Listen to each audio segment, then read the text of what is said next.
Hey guys, welcome to our channel. In today's video, we bring you guys top 10 places to visit in Italy. So let's dig right in. Number 10. Milan. Milan, which was nearly decimated by massive bombing during World War II, has since been rebuilt and is today one of Europe's wealthiest cities. Milan is widely regarded as a mega fashion center teeming with designer shops, but it also draws many visitors to its surviving world-famous treasures, such as Leonardo da Vinci's painting The Last Supper, the La Scala Opera House, the Castello Sforzesco, and one of the world's largest Gothic cathedrals. Milan is a fast-paced city in Italy's northwestern province of Lombardy, between the Alps and the picturesque Lake District. It excels in commerce, shopping, and football.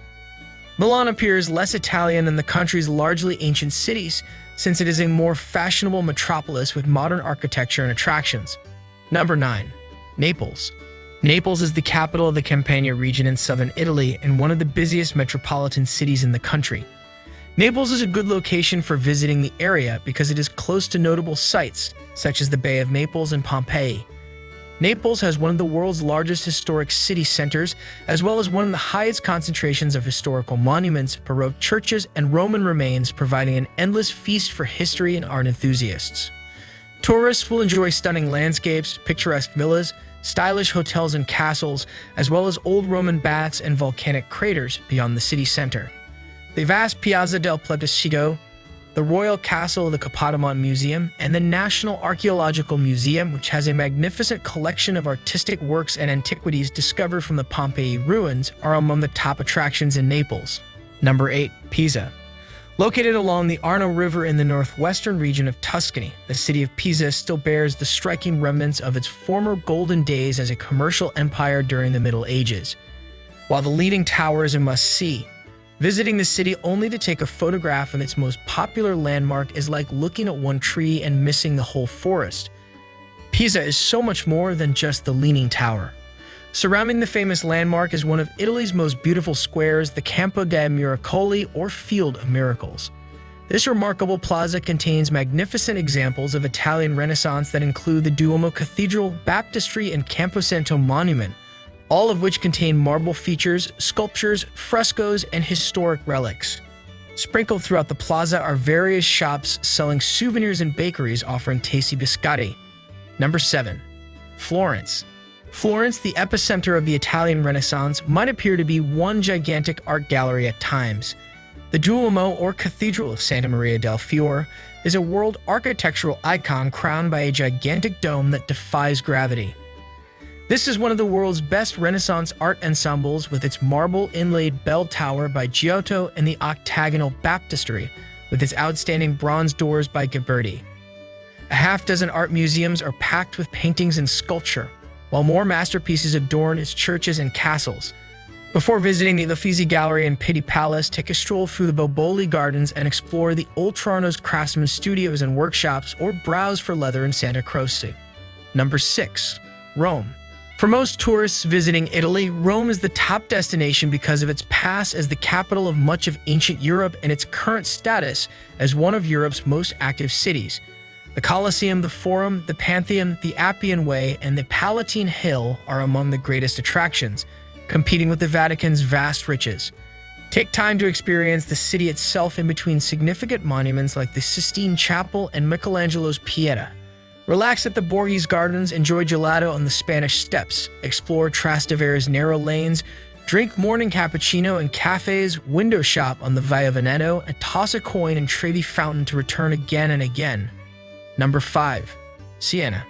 Siena, located on 3 hills in the heart of Tuscany, transports visitors to the Middle Ages with its well-preserved historic city and medieval horse racing history, known as Il Palio. Once a wealthy city, Siena's historic center is one of the most popular destinations to visit in Italy, since it still has many spectacular pieces of art and architecture from that era. The Piazza del Campo in Siena is recognized as one of Europe's greatest medieval squares. The Fountain of Joy, the Palazzo Pubblico, and the Mangia Tower are among the architectural wonders in this fan-shaped plaza. The Duomo, a gorgeous black and white cathedral of Italian Romanesque style with exquisite elements such as marble flooring, stained glass, sculptures, paintings, and carvings, is another of Siena's architectural gems. The The piazza is also a fantastic location to relax, people watch, and indulge in local delicacies such as wine, coffee, pizza, focaccia, and gelato. Number 4. Venice. Who could not fall in love with a city whose streets are formed of water, whose buses are boats, and where gondoliers' songs float in the air? It is a magical city, and the city itself is the main draw for travelers. The vast Piazza San Marco, street marked square, is the city's hub, surrounded by several of its key tourist attractions. The lofty campanile overlooks both the Grand Cathedral of Street Mark and the Doge's Palace. Gondola rides are among the most romantic things to do in Italy. Gondolas assemble near the Grand Canal's end of the plaza. In the opposite direction, a doorway beneath the clock tower leads into a maze of narrow, winding alleys where you're bound to get lost on your approach to Rialto Bridge. But being lost in Venice, where a postcard view awaits around every turn, is one of the city's greatest joys. Number 3. Tuscan Hill Towns. Tuscany's undulating landscape is capped by stone villages whose foundations date back to the Etruscans. Each is perched on a hill, and several still retain the castles and turrets that formerly guarded their commanding positions. It's tough to pick one over the others because each has its own architecture, art, personality, and tale to tell. San Gimignano, with its towers and mostly intact walls, seems much as it did in the medieval ages, when it was an important halt on the pilgrim's path to Rome. Number 2. Lake Como. Since ancient Romans escaped Milan's summer heat to cool off in villas along its steep beaches, Como has been a popular summer hideaway of the affluent and famous. Later villas adorn its densely packed cities, particularly the lovely Bellagio, which is skillfully positioned on a spot where the lake's 3 narrow arms meet. Como's western shore is mild even in winter due to a microclimate.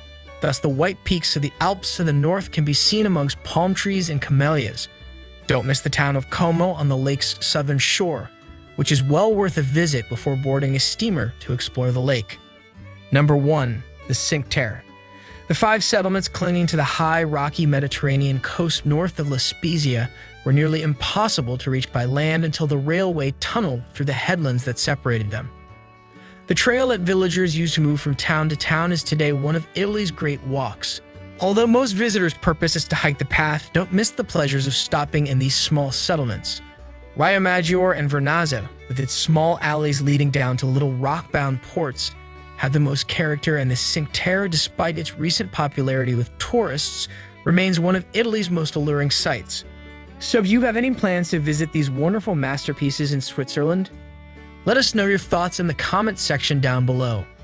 That's all for this video. Please like, share, subscribe, and turn on the notification for more such videos. Till then, take care. Thanks for watching.